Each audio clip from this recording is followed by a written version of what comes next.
Hello student, आज हम पढ़ेंगे solution of system of linear equations using inverse of a matrix.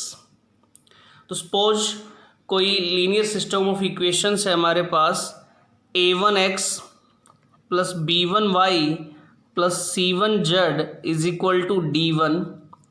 दूसरी equation है a2x plus b2y plus c2z is equal to d2।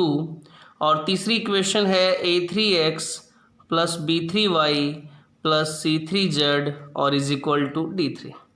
तो ये तीन लीनियर इक्वेशंस है, तीन वेरिएबल में x, y और z।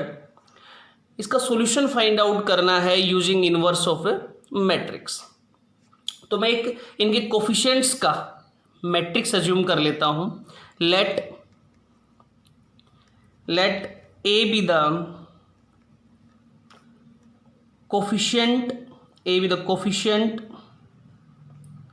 मैट्रिक्स। a कोफिशिएंट्स का मैट्रिक्स है भाई, ठीक है ना, इन कोफिशिएंट्स का मैट्रिक्स है। तो a क्या हो जाएगा हमारा, a मैट्रिक्स क्या बन गया, इन कोफिशिएंट्स का मैट्रिक्स है। तो a1 b1 c1 a2 b2 c2 a3 b3 c3, ए कोफिशिएंट्स का मैट्रिक्स हो गया। x कोई मैट्रिक्स एज्यूम कर लेता हूं जो वेरिएबल है, कॉलम मैट्रिक्स है वेरिएबल्स का, और वेरिएबल्स क्या है x y z, तो इसका कॉलम मैट्रिक्स है, ठीक है। एंड बी कोई कॉलम मैट्रिक्स हो गया जो राइट साइड में जो कांस्टेंट है, यानी कि d1 d2 d3, ठीक है भाई। तो कहता है कि ये जो लीनियर सिस्टम ऑफ इक्वेशन है ये कैसे लिखा जा सकता है मैट्रिक्स फॉर्म में। Then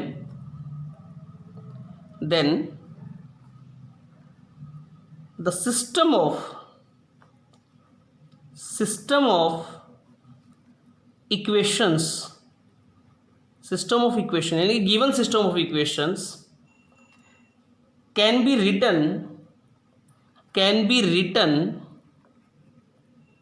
written in the matrix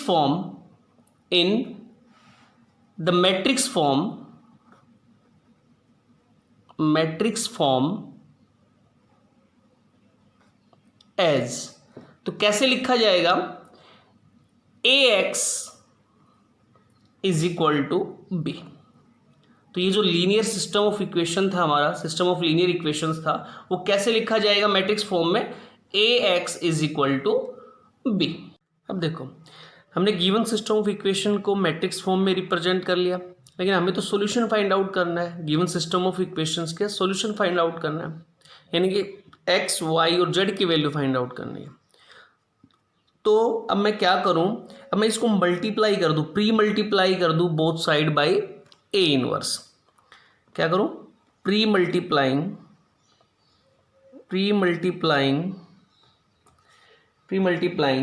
both side by a inverse we get. तो क्या मिलेगा भाई हमें, देखो क्या हो गया, a inverse a into x is equal to a inverse b, ठीक है। a इनवर्स से हमने दोनों साइड प्री मल्टीप्लाई कर दिया।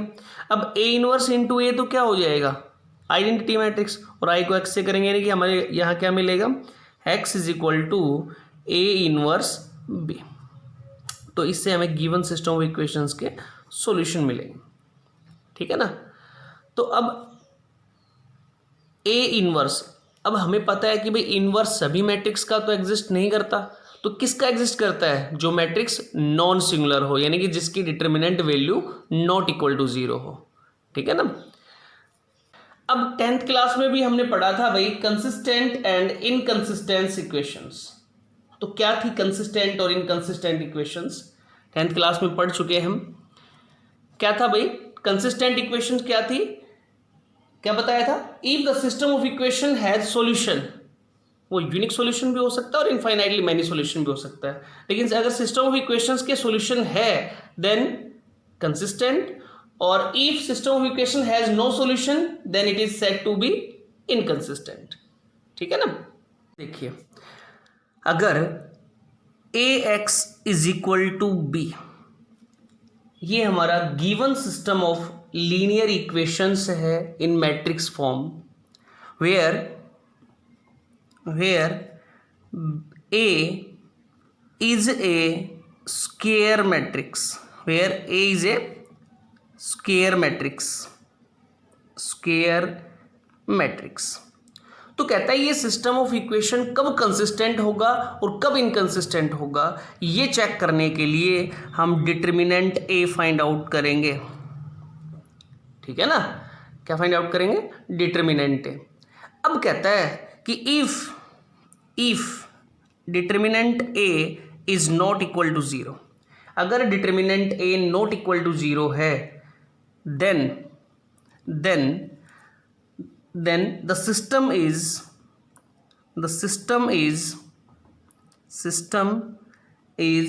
consistent। तो सिस्टम क्या होगा? कंसिस्टेंट होगा। then the system is consistent। ठीक है ना। and has a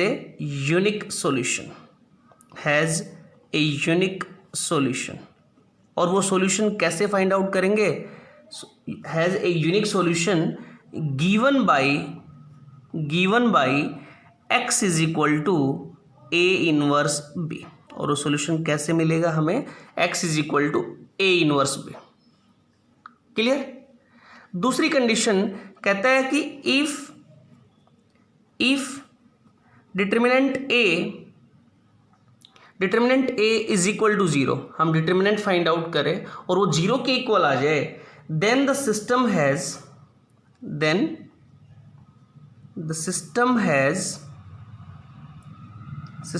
हैज या तो कोई सॉल्यूशन नहीं होगा, हैज आइदर नो सॉल्यूशन या तो कोई सॉल्यूशन नहीं होगा। ठीक है ना। और an infinite number of solution,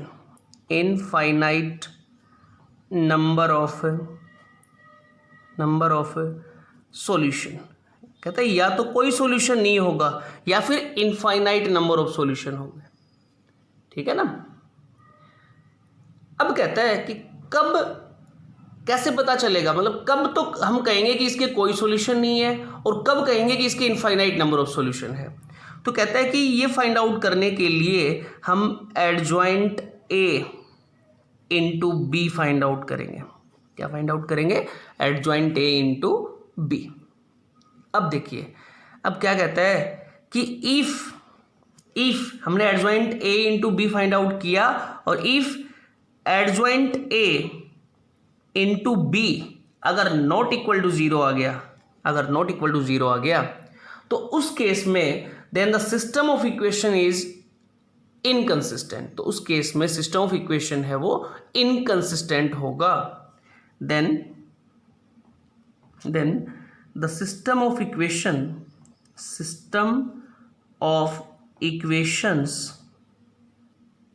is inconsistent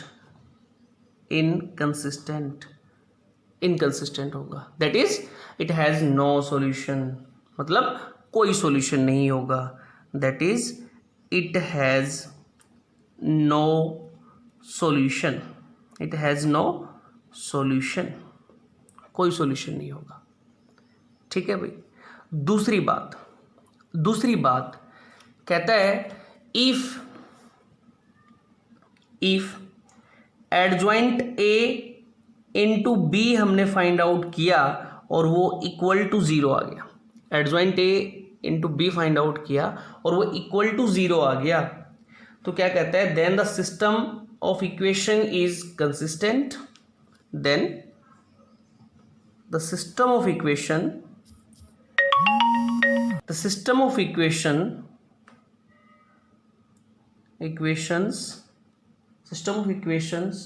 is consistent।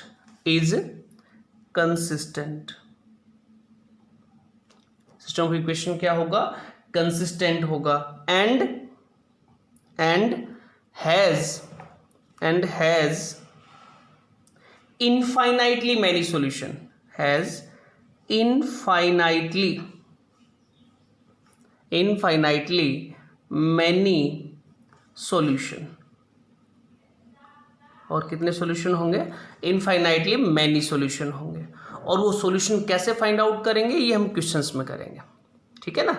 तो ये हमने देखा कि कब किसी सिस्टम ऑफ इक्वेशंस के यूनिक सॉल्यूशन होंगे, कब इनफाइनाइटली मैनी सॉल्यूशन होंगे, और कब कोई भी सॉल्यूशन नहीं होगा। क्लियर?